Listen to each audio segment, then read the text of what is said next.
Hey, Talent Warriors, welcome to another episode of the podcast. And today, special guest today. Definitely special guest. One close to my heart because I am a road cyclist. And I grew up with what's called bike envy, which we will get into a little bit later. But I am happy to have Mark, the head of HR and IT for Trek Bikes. So stand by to hear about the great challenges of the world's greatest bike maker.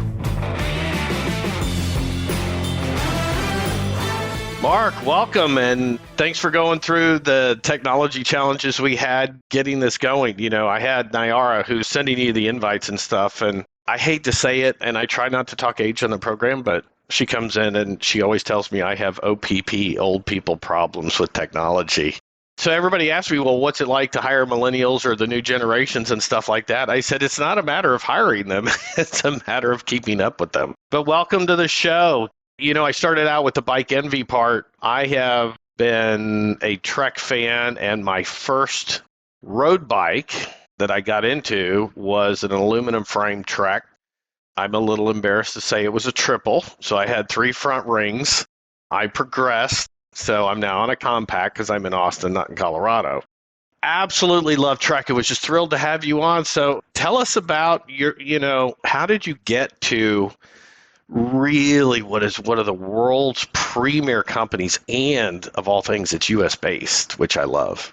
Yeah, so true. Well, it's a pleasure to be with you, and I admire the work that you're doing, and I think it's so timely with what we're all experiencing. And I know we're certainly going to talk about the challenges around talent. And, for me, this is vocation avocation. I'm living the dream. I was involved in cycling, triathlon in particular, and the answer to your question is people luck. So 18, 19 years ago, I had the opportunity to meet the CEO, my boss at Trek, through mutual friends. And that set up a series of conversations of where Trek wanted to go. And it truly was my dream job. So I'm very fortunate. And I think people luck, as we know, is often the answer to that question. So I was truly in the right place at the right time. And it's been quite a ride. We have such a story of growth and really development and learning as a company. And I know we'll talk more about that, but I'm super proud of our people. I'm super proud of the products and the services that we put out. And I think as we'll talk, the bicycle actually is a simple solution to a lot of the world's problems right now. It's fun to be working in this industry, but it's also fun to see the role that we're playing in a number of important conversations today. I'm sure touch on a number of those, but pleasure to be with you. Yes, my car's in the garage, and then I come out and there's the Madone hanging from, I haven't upgraded. So I certainly have the bike envy every time I go in for a tune-up, and I'm looking at the latest and greatest because everything's now in the bike. And so it's like, but you know what I have to say? My kids are off the payroll. So I think sooner rather than later, I'm going to do this massive, massive upgrade. But as I was coming, into work this morning and to do this podcast, looking forward to it, there's that black and white Madone hanging up there, and I absolutely love it. But, where I kind of wanted to start, well, I want to ask the first critical question for me. Mountain bike or road bike? Yes. So we're in an enviable position. Good dodge. Very good dodge. Right? See, folks, this is the mark of a great HR leader right here. Answered the question directly and perfectly. It's so true. My problem is the fleet and you mentioned kids. I have 3. And so I've had sort of gone through that phase of passing some things down, which opened up a spot for me. Now they're all taller than me. So maybe that doesn't work quite as well. But I think there is a tool for every job, and I appreciate your business. And as you said, there's always that next thing. And what we're seeing right now is some really interesting trends. I mean, certainly there are people more interested now in getting away from traffic, getting away from cars, understandably. The gravel, the movement towards off-road mountain, as you mentioned, is really formidable. The e-bike thing we'll probably talk about, but it's unbelievable, this revolution of e-bikes. We use the term electric and acoustic, but the electric side continues to just grow exponentially. and offers up a lot of solutions to people to ride with others, to have a longer day, to enjoy or cope with whatever terrain they deal with. And then I think, urban wise, a lot of people are getting out of their cars. You mentioned it. And I think, especially during the pandemic, we've seen a lot of people move away, understandably, from mass transit, trains, buses towards the bike. And with gas prices, we see people move to the bike. So I think whether it's transportation or recreation, fitness, there certainly are tools for each of those applications. As I've said many times, with the post-pandemic, the pandemic, and the Great Resignation, it is the era of the CHRO. Your HR and your talent acquisition teams are the front line as you fight the war for talent. Like any essential component, they need to be fortified, trained, and supported. Talent War Group's Talent Acquisition and HR Consulting Development Service helps your organization learn to attract and retain top talent and help you gain an advantage against your competitors. Our current job market, like I said, is the Great Resignation. And now, the Great Attrition is what you're seeing, and many other names due to the record number of workers quitting their jobs. 52% of the employees are currently looking for a new job. So let us help you get it right, know what the best talent looks like, attract the best talent, and help your company thrive. The Talent War Group brings a unique set of skills to help you take your business to the next level. You can get started by finding us at talentwargroup.com and let us help you develop your next generation of leaders.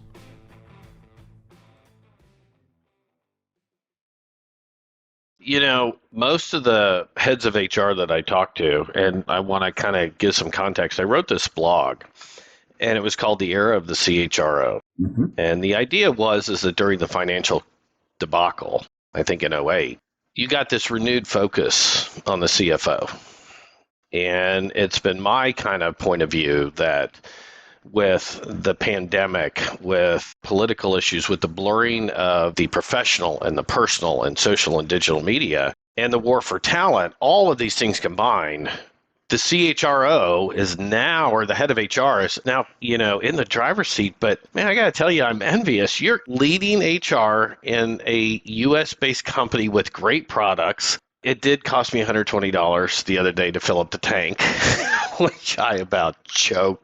Even with the kids off the payroll, I'm like, okay, that's too much. But yeah, the e-bikes, the mountain bikes, the road bikes, the transportation, you're helping the environment. You're helping people get healthy. You're helping people cope with the pandemic. You're helping people cope with some of the inflationary measures. And you're doing this all through talent. Do you feel like your job, not just because of the environment, but because of things, and this is a little bit vague, but I want you to go wherever you want to go. Do you feel your job's become harder in this period of the pandemic, post-pandemic, war on talent, Great Resignation, Great Regret? Well, the easy answer is yes, but it's probably not for the obvious reasons of, just demand. I mean, we've tripled the size of our organization in people terms, just within the last 4 years. And the two of that being the pandemic. So the conditions you just described represented kind of a unique situation for us. Our business is booming. We cannot keep up with the demand. Our supply chain can't keep up with the demand. So these are nice problems to have. I'd rather be growing and I'd rather be, having all this demand to deal with. But the reasons I would say it's harder or more challenging are maybe a couple. The first is, this is going to certainly date me, but when I started my career, we just don't use specific years because that's our agreement with any of us. If this goes to video, they get to see a little bit of gray here. Yes, they do. We just agree no years are mentioned. Well, and I'm not sure when this became true, but I can tell you that, my formative years in business and operations, and then ultimately in HR and other things, there was a simple rule. There were things that we did not talk about at work. We did not talk about religion. We did not talk about certainly anything to do with politics. We kept that out of work. Mm-hmm. And we never would have talked about sex or orientation or those were just not things you talked about. Yeah.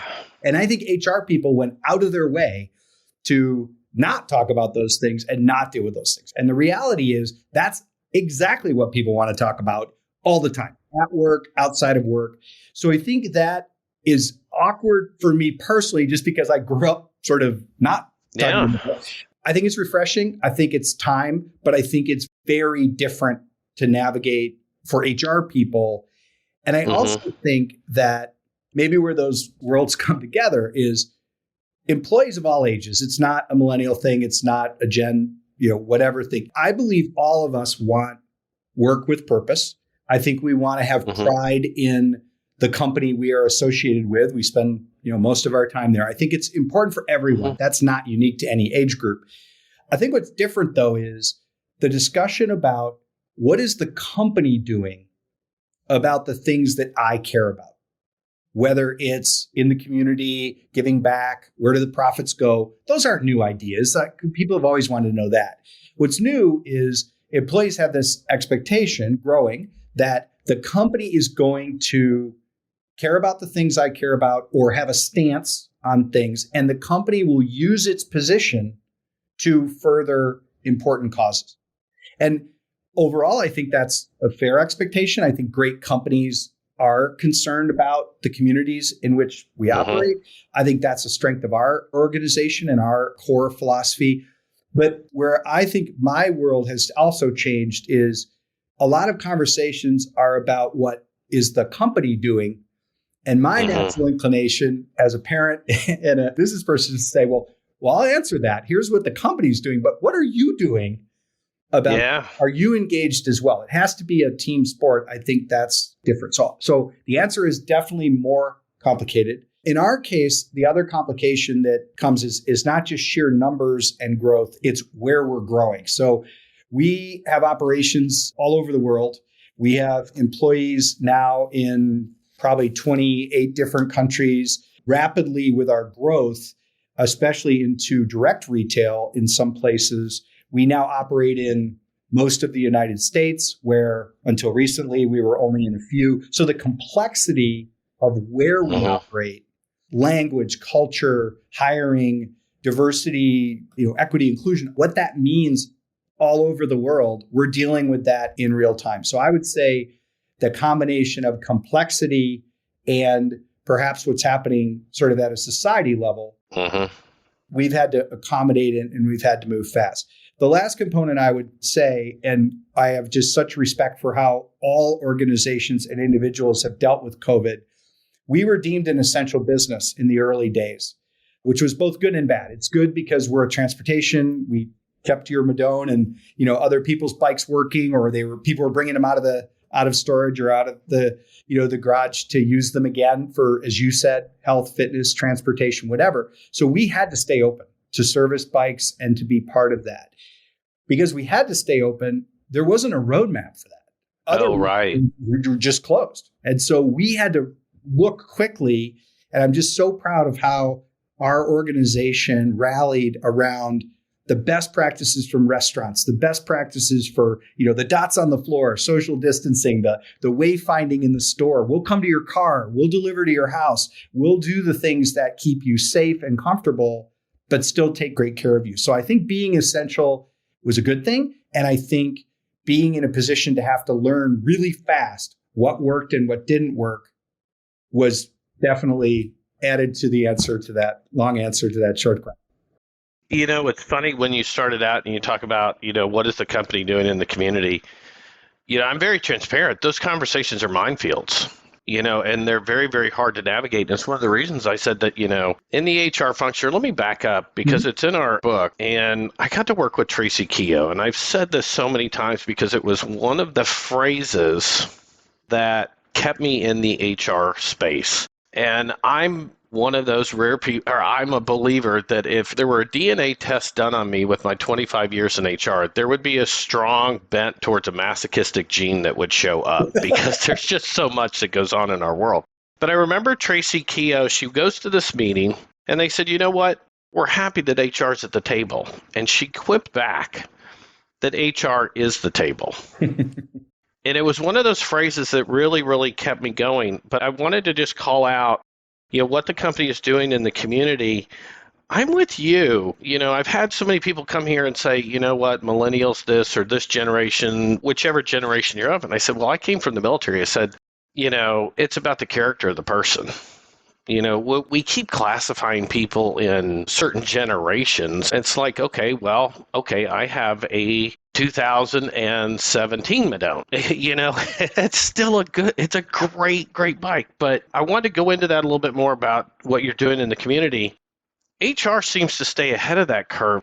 How have you, or what have you found that's helpful in educating your hiring managers, your leaders, your supervisors, those people who have the day-to-day? What do you find helpful? And the reason I ask this question is one of the things that I always wanted to come out of the Talent War podcast is when we're talking to industry leaders and thought leaders like you, what can we pass on so that people can do better? You bet. So first I want to say, my learning engine focuses on books and really great opportunities to learn the lessons of others, not only in business, but in history and a lot of disciplines, and podcasts are part of that as well. But I want to tie a couple things together from your comments. First, just to the military. Thank you for your service. Oh, thanks. We have learned so much from history and from elements of talent and what you talk about, especially in your work around selecting for character and teaching the rest, or providing that environment. In our learning journey, we've invited a number of really impressive people to come in as guest speakers or be part of our leadership library. With the pandemic, we moved to video in many cases. So whether we're educating our own employees, to get to your question, or we're educating our retail partners, Trek is primarily a wholesaler. We sell through 5,000 independent retailers around the world. We have a growing number of our own stores, but that's small in comparison to the large way that we distribute. And so we believe it's our responsibility to take all of our best practices and share them with all those small business owners and retail partners of Trek. So we've been amassing this great library, bringing this great library together of great speakers. And two of my favorites, because of what we're about to talk about, we've had the privilege to work with Admiral McRaven. And yes, he is the mentor and coach of my co-author, by the way. I can imagine I read the bios, and I can see that with especially special forces, and that's McRaven's amazing. He, of course, his illustrious career, and then as the chancellor at UT. If people have not seen the YouTube of his commencement speech at the University of Texas, I think it's a must see. I made sure my kids watched it. I sent copies of the transcript and the book to everyone I know. Just some amazing life lessons. But McRaven, taught us the importance of setting high standards, hiring, as you say, for character, but then teaching people what's expected and then holding everyone to that standard. No exceptions, just really critical. A second leader we had the great privilege to work with very recently. Actually, his final interview, sadly, was with Colin Powell. And General Powell, secretary, he talked about training. And he said, it's all about the people. It's not just a little, it's all about it. And he would never send people into a conflict. He would never send people in to do a role without making sure they were given the training and the opportunity to learn what was expected and to improve. And if mistakes were made, to correct. So my point is, we admire lessons from many places. And I think the military, too often people maybe go to strategy or they go to escalation or negotiation. I actually think the people lessons that are there are really, really invaluable. So now I'll shift to another very recent learning engine opportunity. I and our leaders at Trek, we just read a new book about Amazon called Working Backwards. It's pretty fresh, I think last year. And it has provided a lot of insights from two people who were at Amazon during the really extraordinary growth years. And we had the opportunity to bring one of the authors, Bill Carr, actually came and spent time with us just a few weeks ago. What I want to tie together then to get to your questions is Amazon, for most of its history, by nature of its growth rate, has been a company where new people are hiring new people who are hiring new people. So what I lose sleep about is not finding talent. I mean, that is a big thing. It's how do we preserve our culture? We have an amazing culture. Our founder was unbelievable, and the core values we operate from are his. And we benefited. I had the privilege of working with him for a number of years, and he gave us the important culture that we have today. But now as we scale and we grow so rapidly, how do we make sure we preserve the good elements of that, which include training and providing guidance and equipping people? When you have new people who've worked with us for a month, hiring a whole team of people who then next week are going to be hiring more people. How do we do that? So the answer is through a lot of video and a lot of training and, frankly, a great roadmap. We put together a culture book, hardbound book that every employee in the world gets a copy of in language. And that brand book, I personally think it's our best product. Believe me, I ride and love all our products, but that book is amazing. And it tells the story of our history, of our values, our non-negotiables that we hold everyone to. It talks about lessons from McCraven and lessons from others. It provides a great guidebook to an employee literally from day one. So it's a script in a way, it's some guardrails in a way, and it's our best tool right now to ensure that people are looking for individuals who will not only fit the open role, but also fit the culture and really be successful in our environment. So it's a very long answer, but it shows we're bringing in a lot of great ideas from a lot of places and trying to put it into very understandable roadmap. First of all, I've written down the phrase because as we get towards the end, I want to come back to leadership library because I'm going to plagiarize that for a long time to come. And I want to get more definition around it. But you said, I love the fact that you just mentioned, that the founder was all about the people. And I had the great privilege of having a lady, this just amazing leader. Her name's Deanne Turner. She was on, I think we just released a podcast, but 33 years with Chick-fil-A. Yep. And she said exactly the same thing. And when we wrote the book, we got to work with Patty McCord, who's the chief talent officer at Netflix. And she said the exact same thing. And so it feels good that, how great organizations went on talent. We got the title of the book right. It is always about the people. But one of the things that Patty McCord said with their culture deck is that it was always a work in progress. Yeah.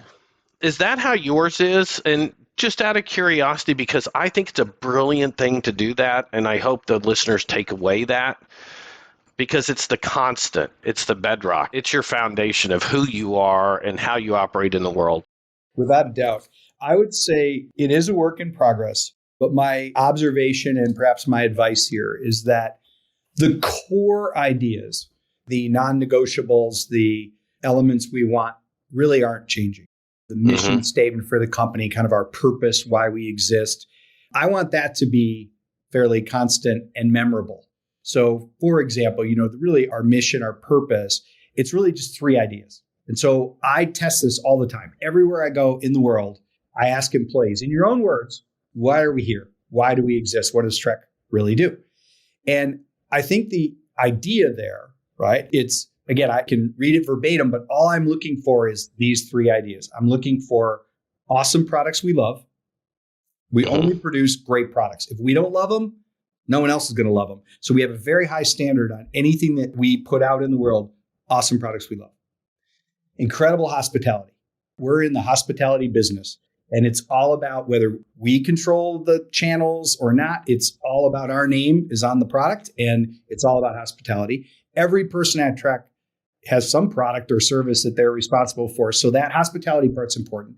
And the third one is change the world by getting more people on bikes. More people rode bikes, a lot of great things would happen. And you talked about this before with the environment, with health, certainly with so many things. So I think that keeping the core the same is important. What changes, and we just brand book 2 is in the boxes. It's been through print. It's in our distribution centers, and we're launching it worldwide here in the next few weeks. Brand book 2 keeps the same core messaging and elements, but with a lot of fresh examples. So more stories about employees who have gone above and beyond. And this is going to tie back when we return to the library. The basic concept of training, I believe, is establish what you're looking for, establish role models, ideally role models that most people know about or could study, and then talk about why that person is the role model. So our leadership library is telling the story of why this value or this idea is important. Where did it come from? Who at Trek personifies it? So naturally, we interview those people on video and we say, okay, you're known at Trek for being great at this particular attribute or this core value. Can you talk about how you became good at it? Where did that come from? And what advice do you have for people who are working on being That's better brilliant. at this thing? But then that's where we go to these outside leaders. So our library essentially is each section has where the idea come from, what's important, who at Trek is a great role model and the lessons from them, and then who outside of Trek is a great role model, organization or person, and what are the lessons from them. So beyond the military leaders that I spoke about, we've had the great privilege to work quite closely with Jim Collins, who is our favorite author and has inspired a lot of our people HR strategy for sure, but I would say our philosophy. Coaches, we've had great success with. Very recently, actually, we added to the library the amazing soccer coach, Jill Ellis, the amazing football coach, Nick Saban. Outside of cycling. Right? Outside of cycling. The soccer is that's it. Soccer's number one, cycling's number two. So I know Jill Ellis. Wow, that's a good one. And she's amazing. I mean, her ability to talk about what she's learned and how it applies off the pitch, as she would say. I think Nick Saban, I mean, wow. How do you win every year with a different team, basically? Yeah. So all these things that we can bring in and teach all are kind of revolving around our core set of ideas. So yes, it's a living, breathing document. It gets modified and changed from time to time, but the core ideas, I think, have passed the test of time. And as we grow, I'm always concerned with throwing too much at people. I'm a three things guy, that because that's how many I can remember. Oh, I love that. Yeah. And that's how many people can recall. So I really want to keep it focused and simple. But then when people acknowledge there's something they're working on, I want them to have a lot of material that they can go to, books, podcasts, YouTube videos, TED Talks. How can they learn more if they know this is an area where they want to improve? And so in your leadership library, it sounds like you're really agnostic, meaning this doesn't have to be Trek generated content. This is, Mike Sorelli and I talk about one of the great phrases. We went through our book. Somebody said, how in the world did you guys put out a book and get to editing in 14 months? Wow. That's amazing. With two high ego people. And, we also joke too that we want to mention it wherever we can that a Navy guy and an Army guy, we did not write this on a big red tablet in crayon.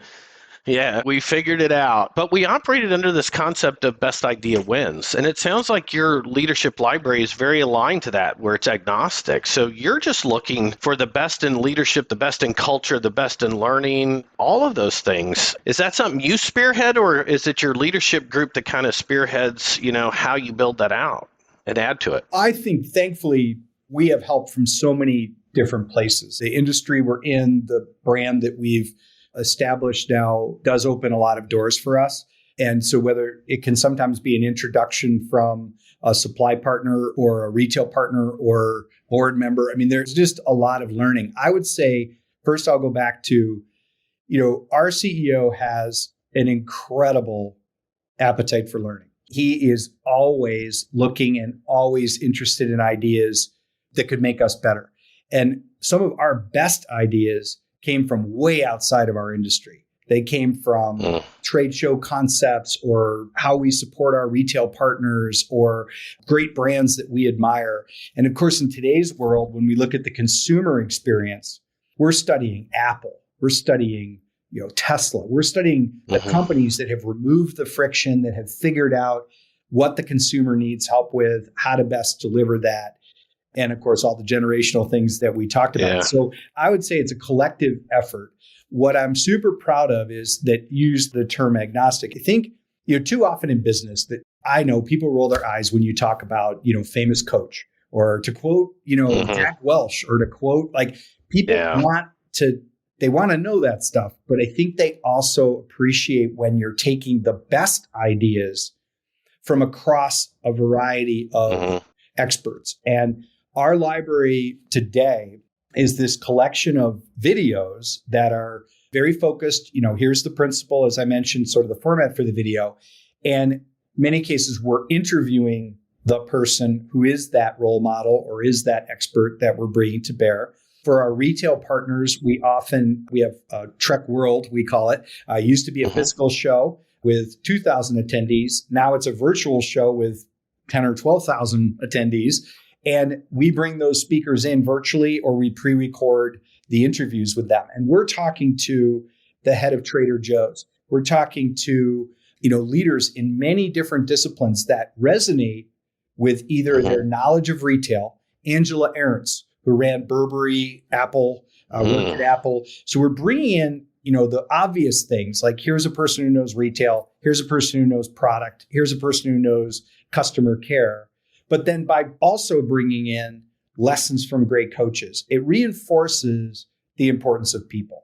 And to be honest, I never know quite what their story is going to be. And then when we get them talking, I mentioned, whether it's McCraven or it's, a person in business or a person in sports, they all say it really begins with picking the team and having super high standards and holding people accountable. So the work is easy. Once we get those personalities, it's just letting them talk about what's made them great.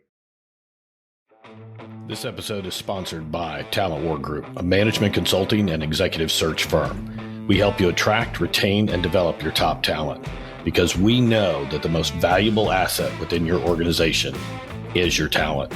With services like leadership development, talent acquisition and HR consulting, executive search, executive coaching, and keynote speeches, we work with you to create talent solutions to your most pressing business problems. You can get started by finding us at talentwargroup.com and let us help you develop your next generation of leaders.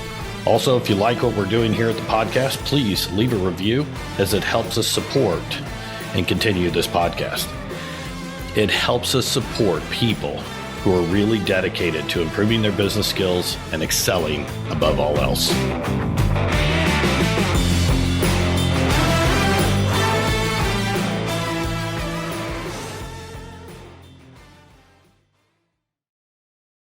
So let's shift gears to what you just said, picking the people. And Deanne Turner, when she was talking, about Chick-fil-A, one of the things and I've worked for some large companies, keeping the standard once you have anybody in is a challenge in and of itself. But adding to that culture and selecting those people, if you had to share 3 or 4 either best practices or best tips of how you're adding the right talent, the right attributes, the right people with the right values to such a great company, what would you share with people? Well, the first, and I think perhaps most obvious, is to involve a lot of people in the decision.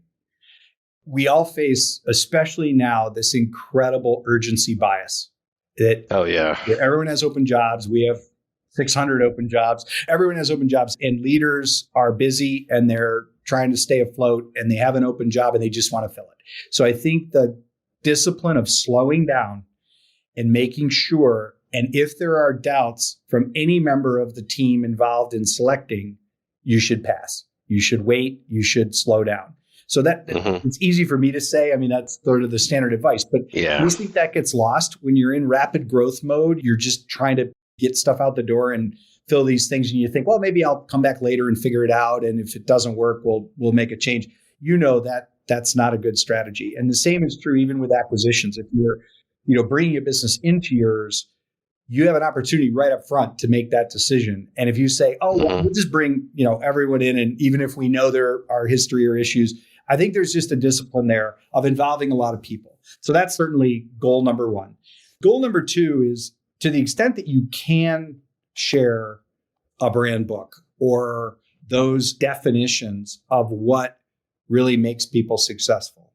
Where a lot of those came from in our case is we just asked people. We said, in your own words, all over the company, in your own words, what gets rewarded here and what gets punished. Punish is a strong word.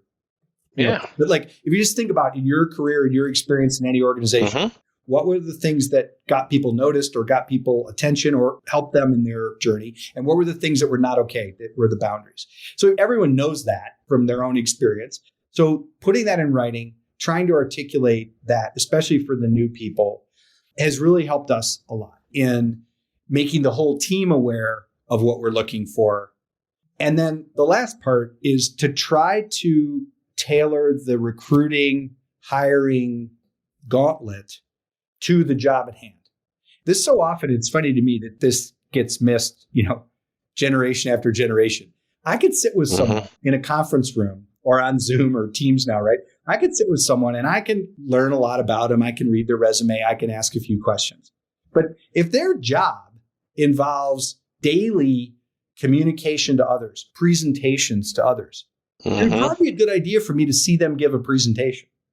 If their job involves, de-escalating situations or customer care or whatever that might be, it might be good for me to actually see them do that, or try to create a role play, or try to create an environment where I'm getting more information. And I'm the first to say, it's our job to provide a realistic job preview. We should tell it like it is. We are not for everyone. I'm sure there's some people that would not like the way we operate, the expectations we have. That's okay. If we do our job of providing a realistic job preview, and then we do a good job of testing against what we know the job would be. So we're advocates for spend time with people, have different people asking different questions. Don't, everyone asking the same script and going chronologically through the resume. Great information. So I think the idea is, and you talk about this, that why not add that extra step in the process? Have one of a different department or a different function. Amazon calls this bar raisers, where there's sort of an independent person in the game who has veto power, but they're not vested. They're not going to work with the person not in that department. And their job is to sort of give the overall interview. So I'd say it's all those things. And then last but not least, where we need to do a much better job is teaching people the skills of assessment. We have a lot of new people, and they've learned from their journey and maybe their experience. But I hear that a lot, that people know what we're looking for. They need advice on what are the best questions to ask? How do I get at that attribute or skill or experience? And again, if I go back to my HR training, HR interview skills training courses when I started my career were all about what you could not do. Do not ask. Don't go there. You can't do this. Like, it was all the rules, instead of saying, here's a brilliant question. If you ask this question, you'll be amazed what it uncovers. It was always, don't ever ask about, well, okay, fine. That you can cover in 3 minutes. Now let's talk about, here's the things we're looking for. And here's 5 great questions that if you ask this question, you're probably going to get a really good insight. So more people, take your time. If in doubt, don't do it. And definitely make sure that your people have the training. I think all those things are super important, especially in the world where we can't sit down and have dinner or go for coffee or have a beer with someone. Some of that's been challenged in more recent times. I hope we can get back to that, because it's better for everyone. It's better to make the decision for the company. It's better for the candidate. I mean, they don't want to join the wrong thing or not be comfortable with what it is that they're joining. So I promised that I would keep you on time. So I've got 2 final questions. One is, you answer however you want, and I'll give you my answer. But I want to know first, for fun, what's the toughest ride you've done? I know that was a little left field, but no. So I'll say I'm living the dream. This is truly my passion, and because of that, I've had the opportunity to ride in some of the most spectacular places in the world. So I could probably list 10 rides that were really brutal because of the duration and the course.